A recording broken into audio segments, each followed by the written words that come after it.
Assalamualaikum warahmatullahi wabarakatuh. Kami dari kumpulan 14 telah ditugaskan untuk membentang tentang tajuk metodologi usul fiqh yang digunakan oleh Imam Syafi'i dan juga Imam Ahmad. Tugasan ini disediakan untuk Ustaz Syamsul Naim bin Abdul Rais. Kumpulan kami iaitu kumpulan 14 terdiri daripada 4 ahli kumpulan.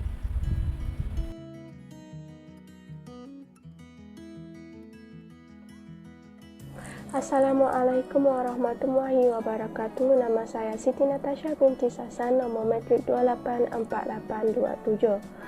Saya akan meneruskan pembentangan ini dengan latar belakang Imam Syafi'i.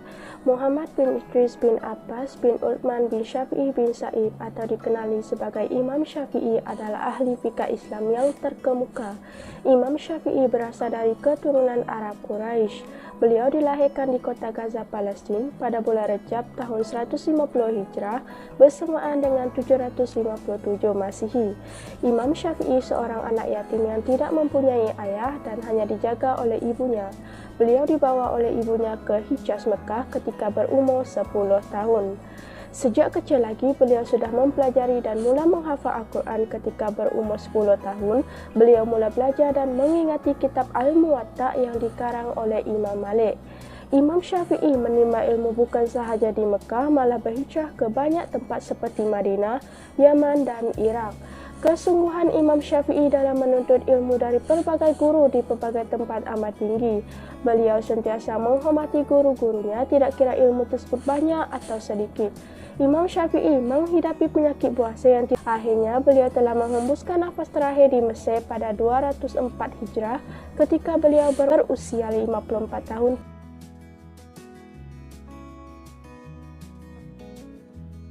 Permulaan disiplin ilmu ini di dalam mazhab. Bagi Imam Syafi'i, ilmu fiqh bermula selepas Imam Syafi'i menulis Ar-Risalah. Pemikiran mazhab fiqh dimulakan oleh Imam Syafi'i yang berada dalam era percanggahan antara aliran ulama hadis. Imam Syafi'i kemudian merumuskan aliran atau mazhabnya sendiri di mana beliau tidak berpihak dalam mana-mana kumpulan mazhab. Oleh itu, mazhab Syafi'i boleh dianggap sebagai mazhab yang mengkombinasikan antara dua mazhab, yaitu antara mazhab Hanafi dan mazhab Maliki. Imam Syafi'i juga menerima ijtihad sebagai sumber hukum, tetapi beliau agak berhati-hati dalam menjalankan atau mengaplikasikan mengikut kesesuaian dalam syariah.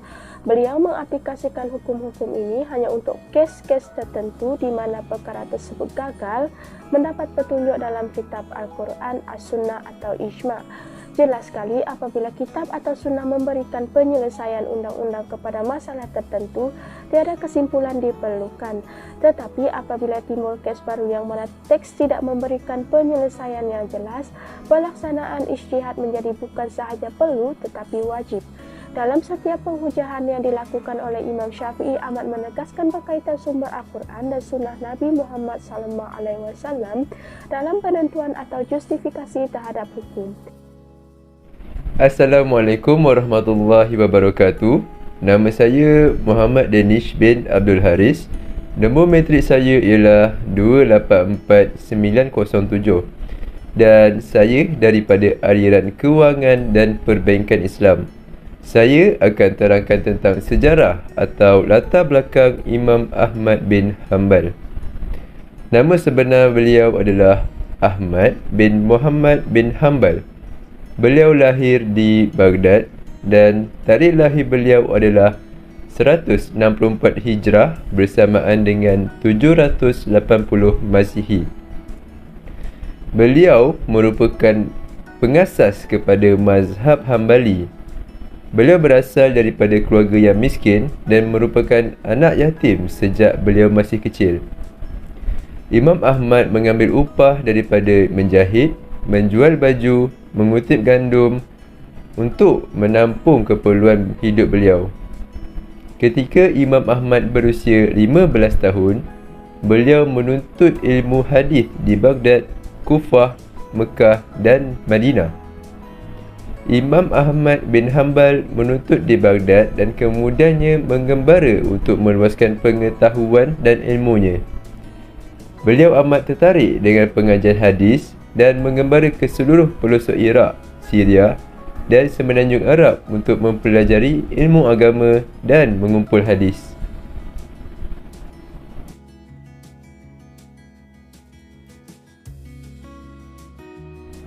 Seterusnya saya akan terangkan tentang bagaimana disiplin ilmu mazhab Hambali ini bermula.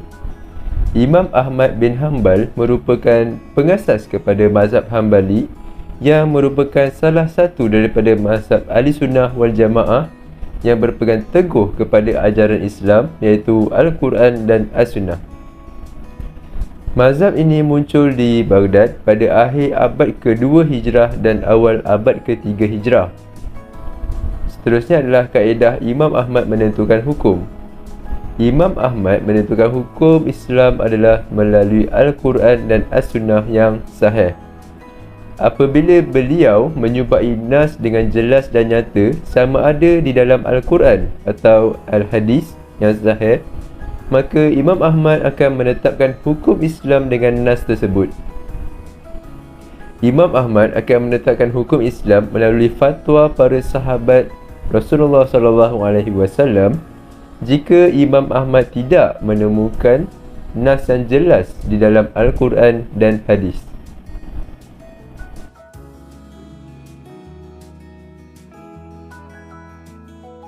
Saya akan terangkan tentang 3 isu. Yang pertama ialah amalan solat Jumaat, solat berjemaah, solat Aidilfitri dan Aidil Adha. Penularan wabak COVID-19 menyebabkan umat Islam melakukan ibadah di rumah. Kesemua tempat ibadah dan segala keupacaraan keagamaan tidak dapat dilakukan. Juga difahamkan aktiviti penangguhan solat Jumaat turut ditangguhkan, walaupun hukum solat Jumaat adalah wajib bagi kaum lelaki, kecuali jika mempunyai 7 syarat yang tidak mewajibkan seorang lelaki itu melakukan solat Jumaat. Isu sebegini telah dibincangkan oleh para mufti dan difahamkan perkara di atas masih boleh kerana untuk keselamatan nyawa.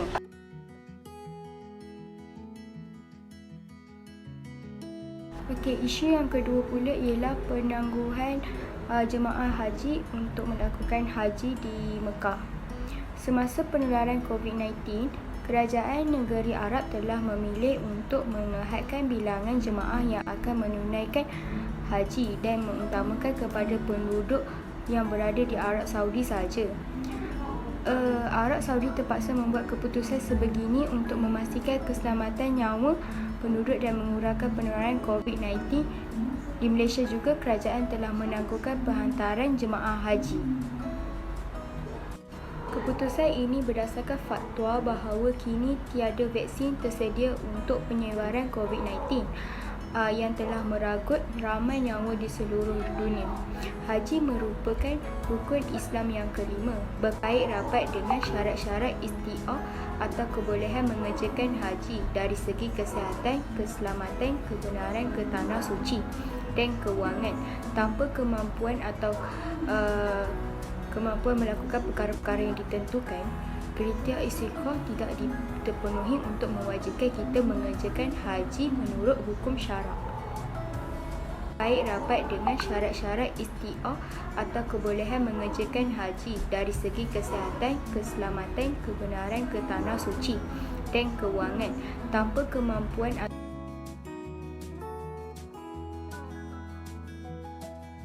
Isu yang ketiga pula ialah menggunakan bahan-bahan tidak halal dalam proses rawatan dan pengubatan pesakit COVID-19.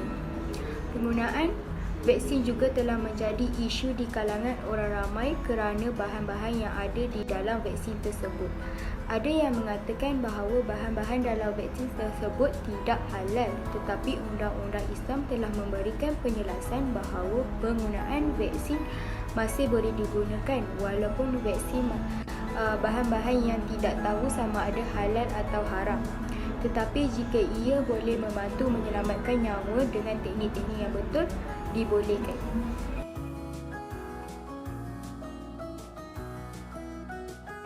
Kaedah usul fiqh yang digunakan dalam menyelesaikan isu aktiviti keagamaan ialah: yang pertama, al-umur bi maqasidiha. Kaedah ini bermaksud segala tindakan yang dilakukan oleh manusia adalah berdasarkan niat. Sebagai contoh, individu yang wajib mengerjakan solat Jumaat namun terhalang akibat situasi darurat yang berlaku akan beroleh pahala walaupun hanya solat Zuhur di rumah selagi mana dia berniat untuk ke masjid. Kaedah yang kedua ialah al-masyaqqah tajlib al-tasir yang bermaksud kesulitan membawa keringanan. Kesulitan yang dimaksudkan dalam kaedah ini ialah perkara yang memudaratkan sehingga mengancam nyawa. Wabak COVID-19 yang berlaku boleh dikategorikan sebagai perkara yang memudaratkan kerana mengancam nyawa manusia. Oleh itu, penangguhan aktiviti keagamaan haruslah dilakukan supaya dapat mengelakkan diri daripada menjangkiti dan terjangkit dengan orang lain. Seterusnya ialah al-darar yuzal, iaitu kemudaratan perlu dihapuskan. Kaedah ini merupakan asas dalam menjelaskan hukum untuk menyelesaikan masalah. Kemudaratan haruslah dihapus segera supaya tidak memudaratkan kemaslahatan masyarakat. Dalam konteks ini, penangguhan haji dapat menghapuskan kemudaratan yang berlaku akibat COVID-19. Kaedah usul fiqh yang digunakan bagi menyelesaikan isu perubatan ialah: yang pertama, kemudaratan yang lebih berat dihilangkan dengan kemudaratan yang lebih ringan. Kemudaratan yang ringan boleh digunakan bagi menghilangkan kemudaratan yang memberi kesan yang lebih besar. Sebagai contoh, ubat-ubatan yang mengandungi najis tidak dibenarkan dalam Islam kerana akan memudaratkan tubuh badan manusia. Namun, jika kaedah perubatan yang digunakan ini dapat menghilangkan kemudaratan yang lebih besar, maka ianya dibenarkan dalam syarak. Seterusnya ialah, mudarat itu perlu dihilangkan semampu yang mungkin. Menurut kaedah ini, perkara yang memudaratkan manusia perlulah dihilangkan sedaya upaya. Sebagai contoh, jika ubat-ubatan yang digunakan untuk menyembuhkan sesuatu penyakit mengandungi najis, maka perubatan ini diharuskan jika tiada kaedah halal dalam menyembuhkan penyakit. Berikutan isu ini, walaupun kandungan vaksin mempunyai bahan-bahan yang tidak halal, namun atas sebab perubatan, hal ini dibenarkan dalam syarak kerana kemudaratan wajib dihilangkan serta-merta. Seterusnya, kemudaratan itu ditentukan mengikut kadarnya sahaja. Walaupun bertindak dengan cara di luar undang-undang adalah perlu dalam keadaan darurat, akan tetapi mengikut pendekatan ini tidak mutlak kerana ia mesti dinilai berdasarkan kepantasan ia berlaku dan tujuan ia digunakan. Seterusnya, keadaan-keadaan darurat mengharuskan perkara-perkara yang terlarang. Pendekatan ini menunjukkan bahawa walaupun dibenarkan untuk menyelamatkan nyawa dalam keadaan kecemasan, ia tidak selalu merupakan tindakan yang terbaik. Sebagai contoh, ubat-ubatan yang termasuk najis mesti ditetapkan oleh doktor yang boleh dipercayai, terutamanya pakar dalam bidang perubatan dan kerohanian.